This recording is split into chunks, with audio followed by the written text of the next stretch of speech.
well, I was born and brought up in Johannesburg, which is the city of gold, and was during the apartheid era in the 30s, 40s and 50s, and it was an interesting childhood in white apartheid South Africa, so I was part of a privileged minority, and I was brought up to accept the condition of apartheid, and I went to school in the northern suburbs, and I spent 3 years in an orphanage from the age of 9 to 12. And then when I was 17, 18, working in this clothing factory with Indian garment workers in Johannesburg, right in the industrial area near the Indian town where the Indian shops were, Indian market. And through some Indian friends, I became politicized. In other words, I joined a small group of white people called the Congress of Democrats, who were part of the Congress Alliance, which included the ANC and South African Coloured People's Organisation and the Indian Congress movement. In that short period when I was 17, 18, I'd come into the movement at the time of the preparation for the Congress of the People, which was held on the 25th and 26th of June, 1955 in Kliptown location, where the Freedom Charter was being formed. And during the build-up of that, I went with this professor to the offices of Mandela and Tambo, two lawyers who had downtown office. Mandela was banned and couldn't go to the Congress, so I sat there for an hour or so with Mandela, and while my friend Ronnie spoke to him, and I knew who he was, and it was an honour to be with him. And in the preparation for the Congress, during the 2 days at Kliptown location, I was selling political newspapers, and I must have been one of the youngest people there at 18. And it was very exciting and moving. There were 3,000 delegates from all over South Africa. And the second day, we were surrounded by 200 armed police with rifles and Sten guns. And they moved in the crowd there, and as they came in, the tension was broken by the crowd getting up and singing Nkosi Sikelele Africa, God Save Africa. It was a very, very moving moment, and then we were all searched and we left. And to anyone who was at the Congress movement, it was, in retrospect, 50 years later, it was a historic movement. The setting and the treason trial started, so that was my most exciting period in South Africa. And soon afterwards, because I didn't want to go on the big court case in the treason trials, and I wanted to see the world, as I took a boat from Cape Town and did the 14-day trip to Southampton and then on to London. What an inspiring time. It was a revelatory and illuminating experience.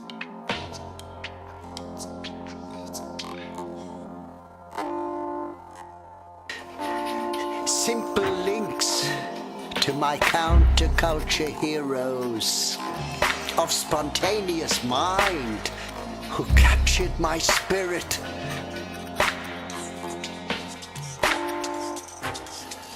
Jack Kerouac, Michael McClure, Allen Ginsberg, William Burroughs, Neil Cassidy, Gary Snyder, Lawrence Ferlinghetti, Gregory Corso, Philip Lamontia, and the San Francisco Renaissance poets.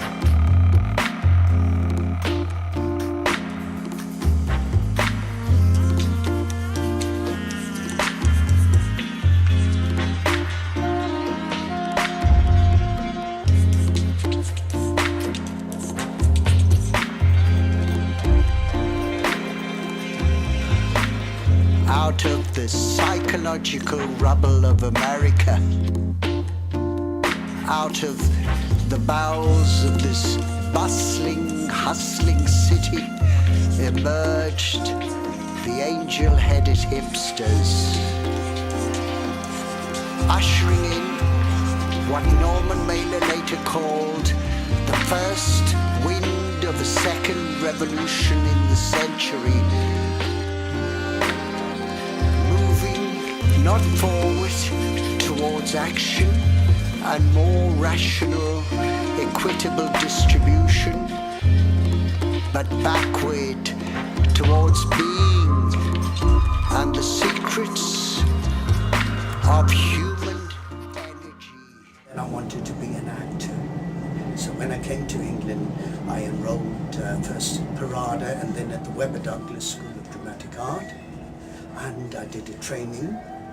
And then I acted in repertory companies and with Orson Welles in Ireland in Chimes at Midnight, which was an exciting experience. I played a few small parts and did assistant stage manager, and we had a wonderful trip in Ireland. It was in 1965 that I, like many other 7,000 of us, went to the Royal Albert Hall for a poetry incarnation, where gathering of beat poets from America and this country and Europe all gathered, and it was a sort of spontaneous event, and it was quite amazing, and it inspired lots of people. It was 1965, and Ginsberg, Allen Ginsberg, with his big beard and long hair, was like an Old Testament prophet. He was booming, and it shook me, and it changed my life. I gave up my job the next day in a remand home. The 7,500 who were at that event, many of us were influenced, and we went on to do interesting things. I was a playwright, so I wrote and put on plays, mainly with youth groups, and the whole 60s were building up. So in 1966, I, through serendipity, met Jim Haynes and Jack Moore, and the Arts Lab was talked about, and the first underground newspaper, IT, came about, and there was the UFO Club where the Pink Floyd played. So at the end of 1966, it was quite a scene building up. Little did we know that the summer of love would come, explode, with all the counterculture and the psychedelics and the magic, and we were suddenly the flower children, or the beautiful people. And there were so many things happening. Happenings were happening in the street, and there was new theatre and films. It was a very, very exciting time. To the God Shiva,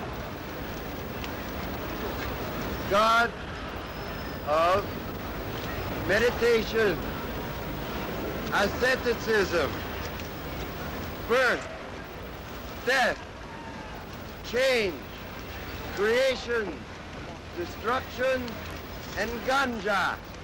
Hari Om Namo Shivaya.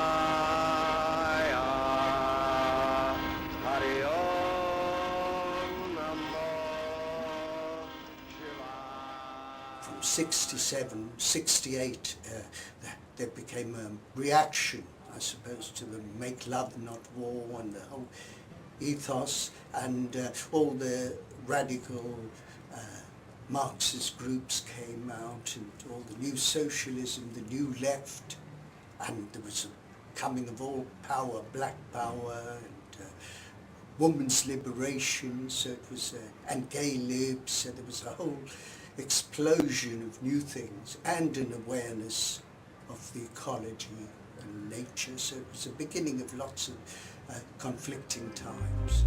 In the late summer of 1968, it was a strange time altogether. The spirit of the time was rampant with discord and mayhem.